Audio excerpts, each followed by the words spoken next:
Halo teman-teman semua, selamat datang kembali di Satu Harian Menjadi Murid. Nah, kalau kita kemarin bahas Imamat 9, hari ini kita akan membahas tentang Imamat 10 dari ayat 1 sampai 7 nih teman-teman.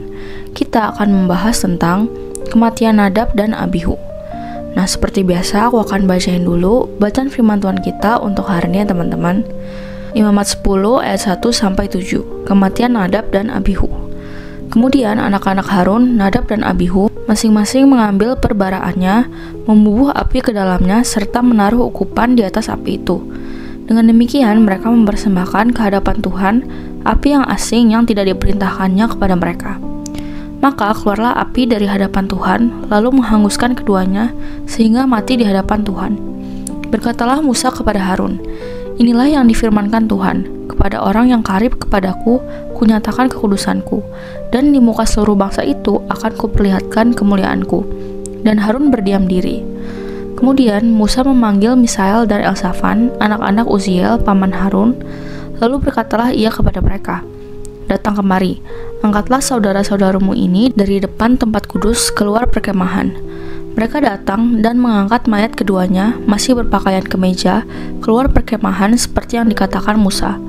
Kemudian berkatalah Musa kepada Harun dan kepada Eleazar dan Itamar, anak-anak Harun, "Janganlah kamu berkabung dan janganlah kamu berduka cita, supaya jangan kamu mati dan jangan Tuhan memurkai segenap umat ini.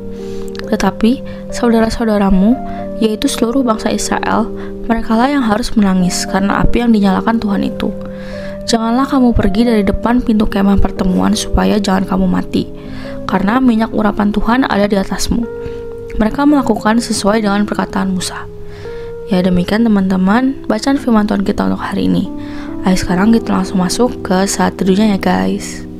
Oke guys, jadi di pasal 10 ini adalah unit yang berdiri sendiri dan disusun sebagai sebuah struktur kiasmus. Nah, apa sih kiasmus? Kiasmus itu tulisan yang elemen pertama dan terakhir serupa. Begitu juga elemen kedua dan berikutnya.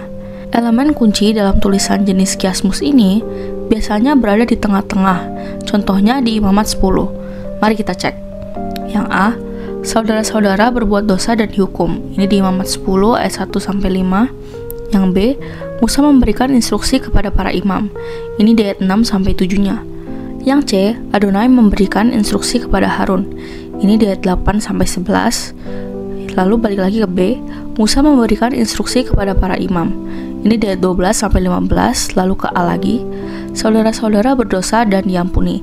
Ini di ayat 16-20. Fitur unik dari pasal ini berbeda dengan pasal-pasal lainnya dalam Imamat. Dari Imamat 1-9, kita udah sama-sama belajar bahwa sebagian besar tentang peraturan-peraturan. Di pasal ini memiliki dua narasi.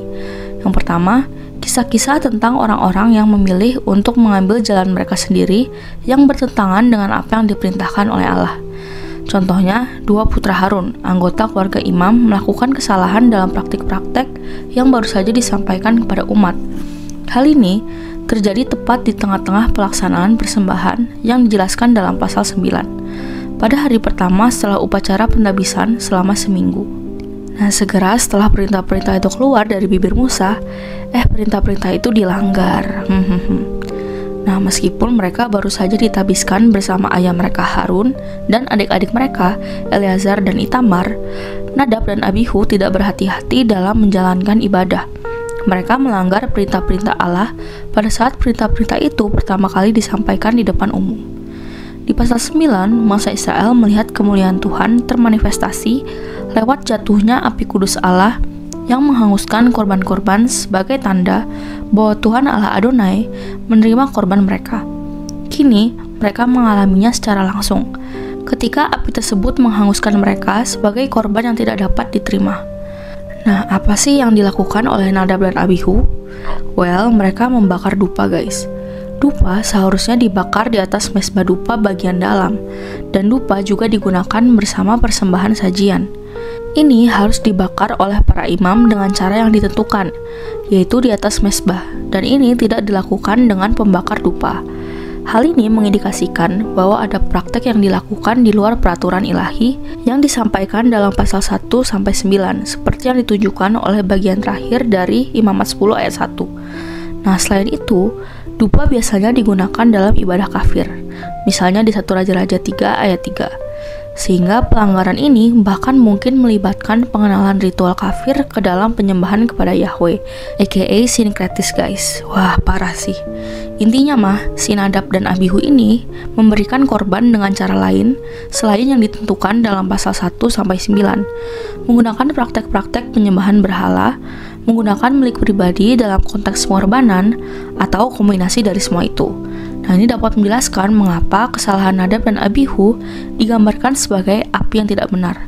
Mereka tidak mengikuti kehendak Tuhan baik dalam hal wadah maupun api yang digunakan.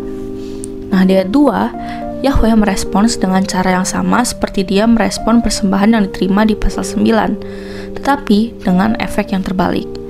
Di sana, ia mengirimkan api kudusnya untuk menghanguskan persembahan-persembahan yang baik. Nah, di sini, api berkobar dari tempat yang sama untuk menghanguskan persembahan-persembahan yang jahat beserta dengan api yang tidak kudus. Sukacita penerimaan digantikan oleh keheningan kematian. So sad ya guys. Lalu di ayat 3, Musa memberikan penjelasan teologis kepada Harun tentang apa yang baru saja terjadi di depan mata bangsa Israel yang mengejutkan sekali. Allah yang kudus tidak dapat bersentuhan dengan sesuatu yang tidak kudus. Sifat kekudusannya tercermin dari mereka yang mengklaim kemampuan untuk datang ke hadapannya, baik dalam kebenaran seperti para imam yang telah disucikan, maupun dalam kesalahan, seperti sepasang saudara yang tidak layak ini. Nah, mereka yang mengaku mewakilinya dapat membawa keburukan jika mereka sendiri tidak dapat dipercaya. Tubuh Nadab dan Abihu yang najis harus dibuang. Tetapi para imam yang berada di tengah-tengah upacara pentabisan mereka tidak boleh menjadi najis secara seremonial karena melakukan hal itu. Anggota keluarga yang lebih jauh mengambil tanggung jawab tersebut dengan tidak menyentuh mayat-mayat itu sendiri agar mereka tidak menjadi najis. Para imam membutuhkan instruksi khusus tentang bagaimana mereka harus bersikap dalam menghadapi peristiwa-peristiwa yang tak tertandingi ini. Musa menyampaikan instruksi Allah di sini dan di ayat 12-15. Berbeda dengan Yahweh yang berbicara secara langsung kepada Harun di ayat 8-11. Musa memberitahu imam besar Harun bahwa ia tidak dapat mengambil bagian dalam penguburan anak-anaknya atau bahkan ikut serta dalam praktek berkabung yang biasa dilakukan dengan mengacak-acak rambutnya. Hal ini diserahkan kepada anggota keluarga yang lain, karena para imam selain imam besar dapat membantu menguburkan sanak saudara mereka sendiri. Tidak jelas mengapa saudara-saudara dari orang yang meninggal tidak dipanggil untuk menguburkan mereka. Mungkin karena mereka berada dalam garis keturunan imam besar dan juga telah diurapi olehnya. Maka ada beberapa larangan yang diberikan kepadanya. Lalu di ayat 7, karena mereka masih dalam tugas aktif, mereka harus menjaga kemurnian mereka agar dapat terus melakukan ritual-ritual yang diperlukan. Ya, jadi demikian teman-teman firman Tuhan kita untuk hari ini. Sekarang aku mau kalian buat merefleksikan nih guys. Nah guys, dulu waktu aku baca imamat pertama kali, I wonder why, kayak kenapa sih peraturan tentang korban itu diulang-ulang terus-terusan? Nah, pasal 10 ini jawabannya. Walaupun dikasih taunya super detail, aturan mainnya jelas, apa yang Allah mau dinyatakan dengan mantap, tapi kenyataannya ada aja yang melanggar loh. Mungkin kalian dari kemarin ada yang nanya hal yang serupa ya. Kenapa sih diulang-ulang? Nah, udah dapet jawabannya today. Selain itu mungkin juga nanya, gimana ya? Kenapa sih orang Israel, kalau dipersempit Nadab dan Abihu, udah dengar berulang-ulang dan jelas, lah kok masih melanggar sih? Nah guys, sebenarnya kita pun sama ya kayak Nadab dan Abihu. Berulang-ulang dengar aturan main Tuhan untuk hidup kita. Tuhan mau jadi pusat hidup kita. Tuhan mau kita hidup sebagai anak Allah. Jelas banget sih itu. Tuhan mau kita berelasi dengannya. Namun apa yang terjadi? Fail and fail again and again. Maka dari itu, perlu banget nih kasih karunia Tuhan. Dan kita memandang Tuhan terus, biar gak gagal lagi. Jadi, yuk kita belajar untuk kasih perhatian buat aturan main Tuhan. Semua udah jelas di Alkitab ditulis. Semua jelas saat kita sate. Apa yang Tuhan mau kita lakukan. Juga mungkin pas kamu dengar khotbah atau dengar pujian. Jangan bosen untuk terus mencari Tuhan. Aware sama aturan main Tuhan biar gak gagal guys. Semangat ya. Kamu gak sendiri, ada kelompok sate ini yang bisa berjuang bersama. Nah lalu, peran efektif untuk hari ini ada 3 guys. Yang pertama, apa yang kamu pelajari tentang Allah hari ini? Lalu yang kedua, bagaimana pendapatmu tentang kematian Nadab dan Abihu? Dan yang ketiga, bagaimana caranya biar kamu nggak ngulang kesalahan Nadab dan Abihu? Seperti biasa, teman-teman boleh jawab sendiri, atau kalau mau komen di bawah, jawaban kalian juga boleh banget guys. Ya, jadi demikian teman-teman, satu doa kita untuk hari ini.